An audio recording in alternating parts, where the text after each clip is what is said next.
The other day, we took a look at some things that had come in the mail, but this particular package had not arrived at that time. And that's okay because this is something that deserves a video all of its own and not just a regular mail opening. This is something I've actually been in communication on and have ordered and specified what I would like to have. And that is a new apron. And this apron comes from Blacksmith Aprons, who specializes in making aprons for blacksmiths. April over at Blacksmith Aprons was able to communicate back and forth with me and make sure I got the apron that I wanted. She has several options that you can choose from when you order an apron from her. So this apron should be a little bit more specific to blacksmithing than the other one is. And the first thing you notice when you open one of her aprons is that this leather is very supple and very soft. It's a very heavy leather. It's not a lightweight garment leather by any means, but it is supple. It is not one that's going to be stiff and rigid that you're going to have to break in. It starts off pretty darn soft right from the beginning. So what does it look like on? Well, let's give it a try. I'm going to have to take the microphone off first, so hold on just a second.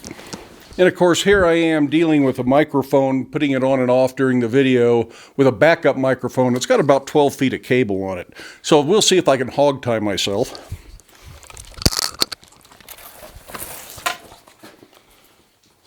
Luckily, the apron is much easier to put on than the microphone is. I don't know if I'll wear it over the vest normally or if I'll put the apron on and then put the vest back on over it if I'm working. I suspect I'll keep the apron adjusted to fit me with a shirt on, but not with a bunch of coats and stuff. So I may just put the coats on as an extra layer, but we'll see. So this apron, one of the key features of it, other than the soft leather, and it does fit over the vest, but now I have to take the apron off. I want to take the vest off, so I may get in the habit of doing it differently. But one of the features is the crossed strap. So there's no strap at all around your neck. The weight is all on the shoulders. You've got some epaulets or some shoulder protectors that spread the weight out even a little bit more over your shoulders. So this should be a really comfortable apron. Doesn't bind at all in your arms. And then there's a waist strap back here that helps keep everything corralled. So it's really a nice, comfortable apron. Easy to get into, easy to get back out of. Lots of adjustments. There are buckles here for the shoulder straps, and they're designed so that the little tail ends of the straps actually tuck back in behind the apron, which is a nice feature. That way you don't have things out here flopping in your way, especially if you're using machinery, you could get those caught in.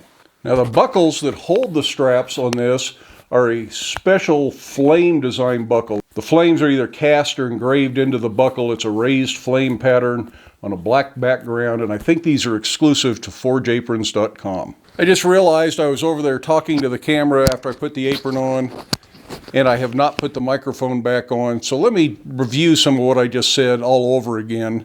One of the nicest things about this apron, besides the super soft leather, is the crossed straps in the back.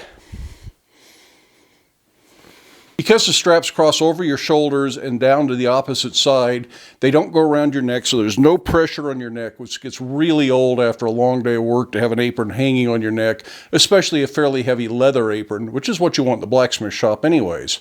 To keep the straps corralled so they don't misbehave, there's a little leather patch the aprons cross through, and that keeps them right in place. That's adjustable. You can put it wherever it is you need it. There are also these nice leather pads on the top of the shoulders so that the straps don't dig into your shoulders. Really some nice, thoughtful things she's put into these aprons. But then there are options that you can get. Some of this stuff is fairly standard on most of her aprons.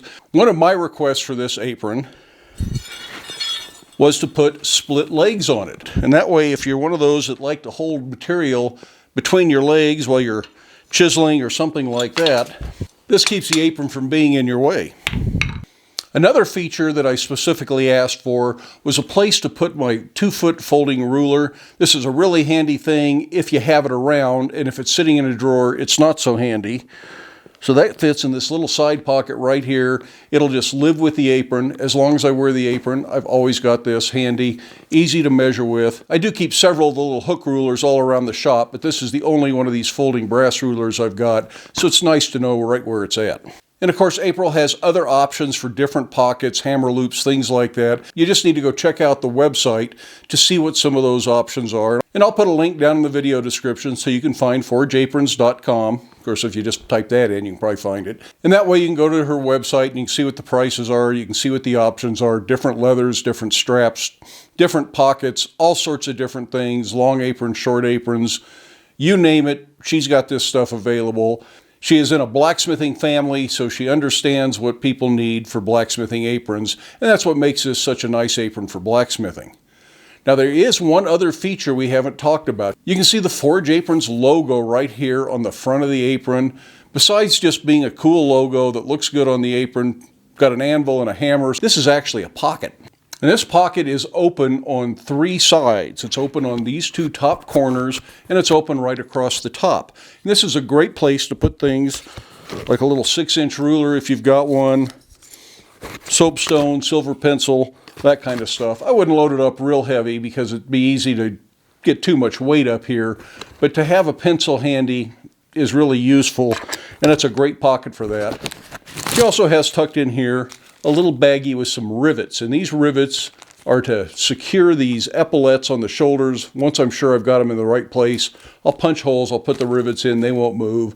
And then I can also do the back so it doesn't move. But I'm going to work with it for a few days, maybe a week or 2, make sure I've got all that stuff exactly where I want it before I go putting rivets in it, because then it's not so adjustable anymore. Now there's one other little feature on this apron that I haven't mentioned yet, and that's a feature that traditionally should be on every blacksmith apron, and that feature is just a little bit of fringe on the bottom of the apron. Some aprons are fringed all the way across, some just have this little detail. Now that fringe doesn't actually serve a purpose, but there is a reason for the fringe, and as I say, it goes back to tradition or folklore or legend, however you want to look at it. There is a story behind why blacksmith's apron have fringes. And April does include a copy of the story about why a blacksmith's apron should have fringe. Comes with every apron. I have heard Mark Asprey tell this story, probably a slightly different version of it, but generally the same story, and his Welsh accent makes it a delight to listen to, tells it way better than I read it, but I'm going to read it to you anyways. So relax, get a cup of coffee, and let's find out why blacksmith's aprons have fringe. When Camelot, the most impressive example of craftsmanship in its day, was completed, King Arthur announced a feast to honor the craftsmen who had constructed his castle. On the eve of the feast, craftsmen all gathered excitedly in the great hall. As they waited to be seated, a squabble broke out among them about who should have the honor of sitting at the king's right hand. The king judiciously decreed that the greatest craftsman among them would be given the honor. He instructed each of them to share a bit of their contributions to the castle. Then he would decide who made the greatest contribution. The first to speak was the goldsmith. It was I who created the exquisite platters that we are preparing to eat from, and the goblets that hold your drink. King Arthur praised the goldsmith for the quality of his work, and thanked him for his contribution to the palace.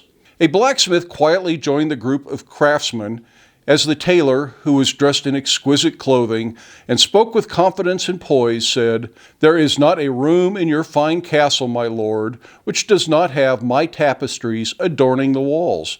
My luxurious drapes hang over the windows, or fine linens spread on the tables and beds. Why, I even made the fine robes you are wearing."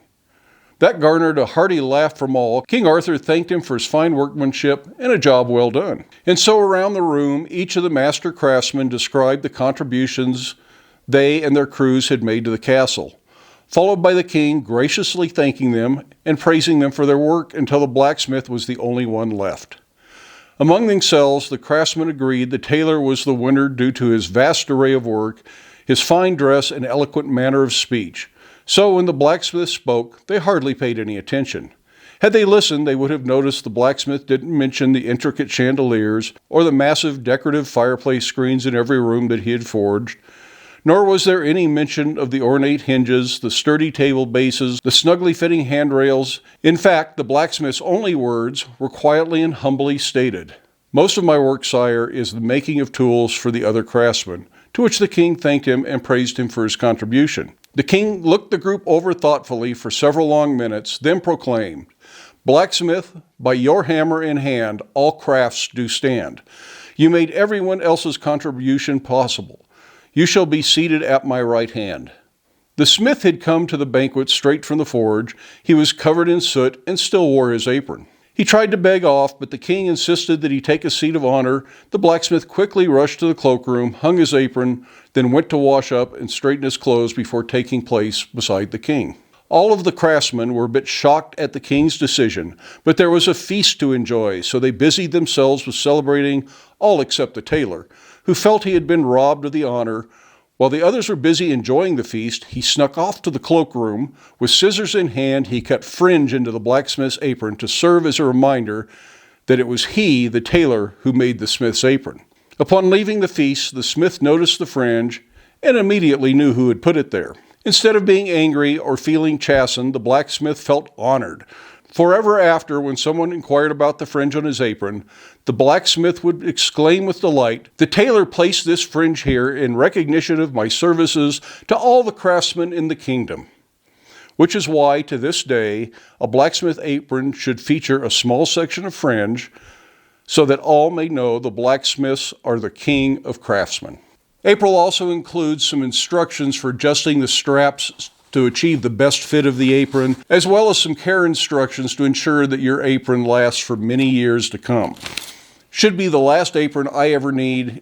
If you go to the link down below and go to forgeaprons.com, and I believe there's a coupon code BBF that you'll need to put in for Black Bear Forge, and you should get 5% off on your purchase of an apron from blacksmithapron.com.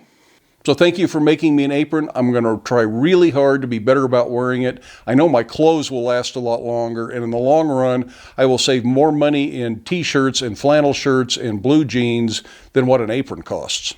Anyways, I hope you enjoyed that video. Give it a thumbs up if you did. If you haven't done so already, I would love it if you hit that subscribe button.